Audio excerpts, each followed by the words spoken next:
You know, when the federal government decided to put a 7-year ban on the establishment of new tertiary institutions, stakeholders considered this a salutary development. To the Academic Staff Union of Universities, ASUU, the decision is a step in the right direction. To it, too, a moratorium on the establishment of private universities has to be placed. As far as the union is concerned, education must be tightly controlled to ensure quality. We share the critical sentiment of ASUU, don't we?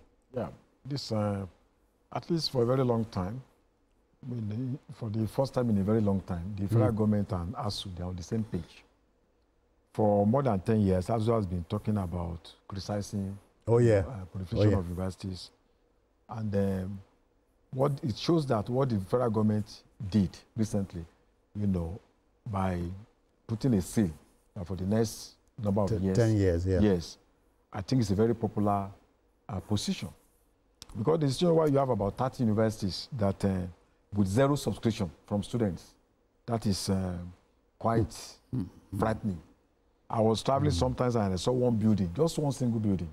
And you were told it's written there, university. University. And I remember that person glorified secondary he was schools. a presidential aspirant, one of these mushroom political parties. You know, so university should not be for political patronage.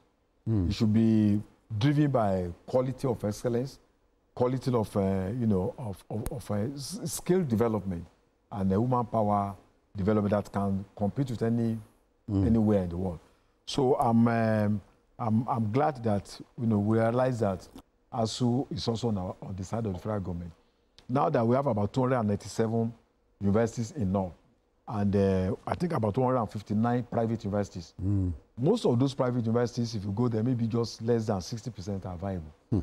So I think the Ministry of Education should work more with ASUU, because they are also the people on the ground. There should be collaboration, so that what are we going to do in this period, with the existing universities? What are we going to do?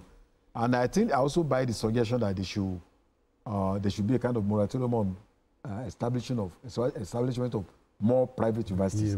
I think we should freeze that establishment for now. Yes. Unless in very rare cases, maybe you have an American government coming to establish a university. But I think for now, we should concentrate on the ones we have, try and improve the quality, set up a committee that will move from one school to the other to ensure that we can compete in the global space. So I'm glad that ASUU is also on the same page with the federal government. Because, at a time when you are told that Nigerian degrees don't measure up outside, what ASUU is telling the federal government is in sync with our thoughts here. It has not been an issue that ASUU was worried about. Even in the demands that they made, the 2009 agreement with the government that was not implemented, ASUU had demanded that something must be done about the proliferation of universities. But what politicians do is to say, okay, let me go and push for university to be set up in my community, so that they will say I'm working. We can't continue to use the establishment of universities to measure whether a politician is working or not. There are other ways by which you can bring dividends of democracy to your constituency. Now, I remember even before this decision was taken, the Minister of Education had pleaded that the National Assembly should stop establishing, through the bills that they come up with, new universities, that we should focus on how to improve funding to those ones. That's it. But when you have too many, the funds available will be spread thin. Those funds won't be enough. And that's why VCs are giving people honorary doctorates and all that. They commercialized honorary doctorates, they create all kinds of courses so that they can raise money. But now, We have seen the report that the Minister of Education came up with was really, really frightening. To imagine that some universities actually had more staff than students. Than students, yeah. In one case, 600 students to 1,000 plus. How can you have more staff than students? How do you rationalize it? How do you explain that? And a lot of those universities, nobody wants to go there. Yeah. The number of students, too little. In some cases, they even refuse to apply to be students there. So why, and in spite of that, this year alone, we've read reports of even the approval for new universities and all that. Yeah. Come on. Oh, yeah. So I believe that government has taken a courageous decision. It's the right thing to do. Yeah. What they are only falling short of is to stop also the mushrooming of private universities.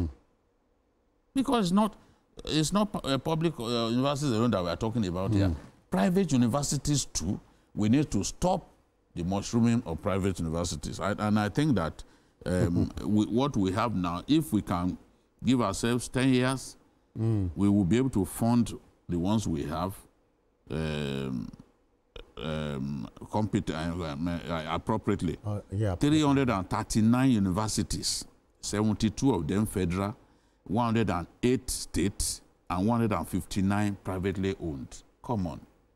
We are not saying don't form universities, but they should only be those that are viable. They should only be those that are viable. We can't have a situation in which they will have zero admission in 30 universities. It's unheard of. It's a national disgrace. Out of 1,000 universities in the world, we have only one that could meet up. The best 1,000. Yeah. Only one. We are not concerned about improving the quality of instruction in those universities, the quality of infrastructure. Look at our first generation universities. You need to see some of the hostels. The other day, was it on Suka or which one that they published, they released pictures of the state of the hostels. Okay. You will throw up. And it's the same thing. A student, even a student of Unilag here posted their hostel. He said, "Oh, God, see my hostel." I was shocked. I said, "Come on, this has to stop." This is not to create any unusual attraction here or reaction. You know that the late Professor Chinua Achebe wrote that monster book at the age of 28. Yeah. As a fresh graduate, tells you we have lost it. Yeah. Universities, you measure the standard university by the research, the library, how friendly and conducive, extracurriculum activities, and then the ability to compete in the global space. Look at IFE, OAU. You know, it was established on 11,861 hectares of land. ABU, 7,000 hectares. ABU alone can still take 5 universities with the land that they have. 5 fresh universities. How about Ilorin? Ilorin, wow. So large. How many of them are we using? They can still take 5, 6, 7 universities in that same land that they have. So we need to build on what we already have, improve the ones on the ground. Okay, so what we do here is give context to any story that crops up, like this one. What more can I say? We say kudos one more time to the federal government. So after the 10 years, we can do something else. Sure. Okay, then.